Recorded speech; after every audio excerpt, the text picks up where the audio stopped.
ஜெய் ஸ்ரீராம். சுந்தரகாண்டத்தில் 44வது சர்க்கம். பிரகஸ்தன் என்ற அமைச்சனின் புதல்வரும் பலசாலியும் பெரும் கோரை பற்களை உடையவங்களும் அரக்க மன்னனால ஆணையிடப்பட்டவனுமான ஜம்புமாலி வில்லேந்தியவராக வெளியே புறப்பட்டாங்களாம். சிவந்த மாலையையும் ஆடியையும் அணிந்திருந்தாங்களாம். அழகிய குண்டலம் தரித்தவங்களாம். ரொம்ப பெரிதாக இருக்கிற அவங்க கண்களை சுழற்றுபவங்களாம். கொடுமையானவங்கள ரொம்பவும் போரில் வெற்றி கொள்ள முடியாதவங்களாம். அவங்கக்கிட்ட சண்டை போட்டோம்னா இந்திரனுடைய வில்லுக்கு ஒப்பான தன்னுடைய வில்லில் வேகமாக நாணேற்றி பேரொளி வாய்ந்த பானத்தை பொருத்தி வஜ்ராயுதம் போலும் இடி முழக்கம் போலும் முழங்கினாங்களாம். அந்த மாபெரும் வில்லின் நானொலியால் திக்கு திசைகளும் ஆகாய மண்டலமும் திடீர்னு நிரப்பப்பட்டதாம். கோவெறி கழுதைகள் பூட்டப்பட்ட தேரில் வரும் அவனை பார்த்து ஹனுமான் உற்சாகம் கொண்டு ரொம்ப மகிழ்ச்சி அடைஞ்சாங்களாம். கர்ஜனையும் செய்தாங்களாம். நுழைவாயில்ல குறுக்கே இருந்த ஹனுமனை தோல் வலிமையுடைய ஜம்புமாலி கூரான அம்புகளால் துளைத்தானா.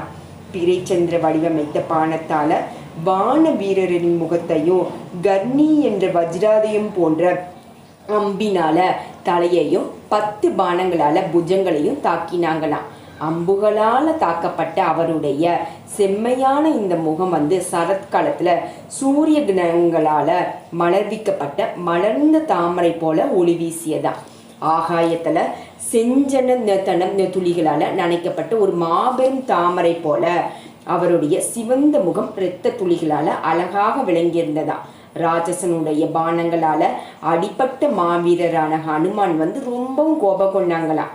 உடனே பக்கத்தில் இருந்த ரொம்ப பெரிய பாறையை பார்த்தாங்களாம். பலசாலியான அவர் திடீர்னு அதனை பார்த்து பெயர் எடுத்து வேகமாக வீசினாங்களாம். சினம் கொண்ட அரக்கன் 10 பானங்களால் அதை அடிச்சானா. போரில் வல்லவரான ஹனுமான் தன்னுடைய செயல் வீணாகி போனதை பார்த்து ரொம்ப பெரிய பனைமரத்தை பிடுங்கி சுழற்றினாங்களாம். மகாபலமான வானரர் பனைமரத்தை சுழற்றி கொண்டிருப்பதை பார்த்த பலசாலியான ஜம்புமாலி அவர் மீது அநேக பானங்களை ஏவுறாங்களாம். அம்புகளை பனைமரத்தை 4 பானங்களால் முறித்தாங்களாம். வானரின் புஜத்தில் 5 பானங்களையும் தலையில் 1 பானத்தையும் மார்பில் 10 பானங்களையும் செலுத்தினாங்களாம். அம்புகளால் நிறைக்கப்பட்ட சரீரத்தை கொண்ட அவங்க ஹனுமான் ரொம்ப கோபம் கொண்டு இதுக்கு முன்னாடி உபயோகப்படுத்திய இரும்பு உலக்கையை எடுத்து வேகமாக சுழற்றினாங்களாம்.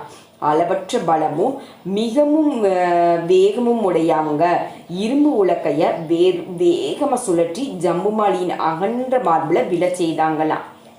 இரும்பு உலக்க ஜம்புமாலியின் மார்பில் விழுந்த அளவில் அங்கே அவருடைய தலையை காணுமா.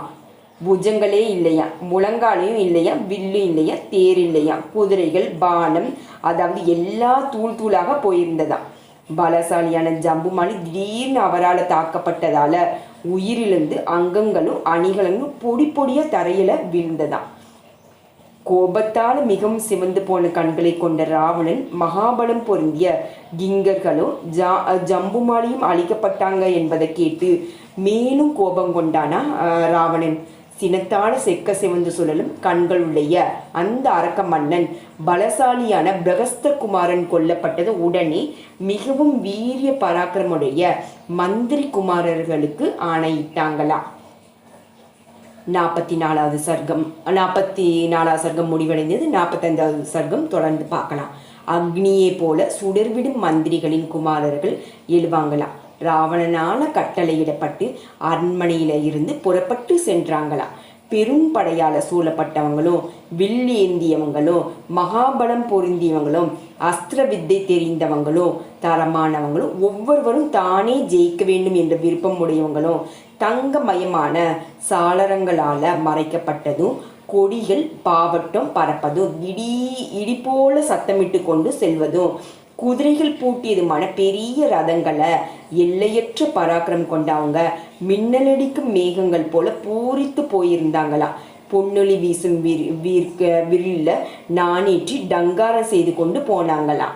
கிங்கர்கள் கொல்லப்பட்டதை தெரிந்து அவர்களுடைய தாய்மார்களும் அவங்க சொந்தக்காரங்களும் சோகத்தால் சித்தம் கலங்கி நின்னாங்களாம். கிங்கர் போன்ற மகாபலசாலிகளே கொல்லப்பட்டு விட்டாங்களேன்னு நம்முடைய புத்திரர்கள் எம்மாத்திரம்னு கவலை அடைஞ்சாங்களா. அந்த அரக்கிகள் எல்லாருமே பொன் அணிகலன்கள் போன்ற அவங்க 7 மந்திரி குமாரங்களா ஒருவரை ஒரு அசோக வனத்தில் வாசற்படியிலிருந்து ஹனுமான் வந்து மேலே விழுந்தாங்களாம். மழை காலத்து மேகங்கள் போல அம்புமாரி பெய்து கொண்டு இடிப்போடு கர்ஜிக்கின்ற ரதங்களால் அவரை சூழ்ந்து கொண்டாங்களாம். அம்பு மலையால் மூடப்பட்ட ஹனுமான் வந்து பெரும் மலையால் மூடப்பட்ட மகா பர்வதம் போல விளங்கினாங்களாம். மகா பர்வதம்னா நல்ல ஒரு பெரிய மலை. அப்போ ஹனுமான் வந்து நிர்மலமான ஆகாயத்தில் ரொம்ப வேகமாக தாவி போய் அந்த வீரர்களுடைய அம்புகளையும் ரத வேகத்தையும் வீண் போக செய்தாங்களாம். ஆகாயத்தில் வானமில்லாமல் அலங்கரிக்கப்பட்ட மேகங்களிடையே வாயு பகவான் விளையாடுறது போல வில்லேந்தி அவர்களுடன் விளையாடி கொண்டு ஆகாயத்தில் வாயுகுமாரர் வந்து விளங்கினாங்களாம்.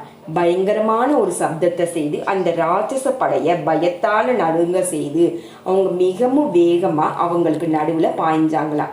எதிரிகளை வாட்டுபவரான ஹனுமான் வந்து சிலரை உள்ளங்கையால் அடித்து கொண்டாங்களாம். சிலரை கால்களாலும் சிலரை முஷ்டினியாலும் தாக்கி கொண்டாங்களாம். நகங்களால் சிலரை கிழிச்சாங்களாம். வானர வீரர் சிலரை மார்பனால தேய்ச்சாங்களாம். சிலரை தொடையால் நசுக்கினாங்களாம். அவருடைய பயங்கர சப்தத்தை கேட்டு அங்கேயே தரையில் விழுந்து மாண்டாங்களாம்.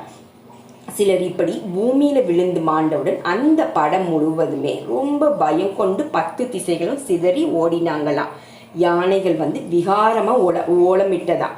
குதிரைகள் தரையில் வீழ்ந்ததாம். அழிக்கப்பட்ட இருக்கை கொடி குடைகளுடன் ரதங்கள் சிதறி தரையில் நிரம்பி கிடந்திருந்ததாம். வழியிலுள்ள ஆறுகளில் இரத்த வெள்ளம் வந்து காணப்பட்டதாம். பலவிதமான சோக ஒளிகளால் இலங்கை நகரம் முழுசுமே களை இழந்ததா இருந்ததா. மகாபலமும் யுத்த பராக்கிரமும் உடைய வானர வீரர் ஹனுமான் வந்து பேராற்றலுடைய அந்த அரக்கர்களை கொன்ற பிறகு தொடர்ந்து வரப்போகும் அரக்கர்களுடன் போர் புரிய விருப்பம் கொண்டு அந்த தோரண வாயிலேயே சென்றடைந்தாங்களாம் வீரஹாஞ்சநேயர். ஸ்ரீமத் வால்மீகி ராமாயணம் சுந்தரகாண்டத்தில் 45வது சர்க்கம் முடிவடைந்தது. ஜெய் சீதாராம்.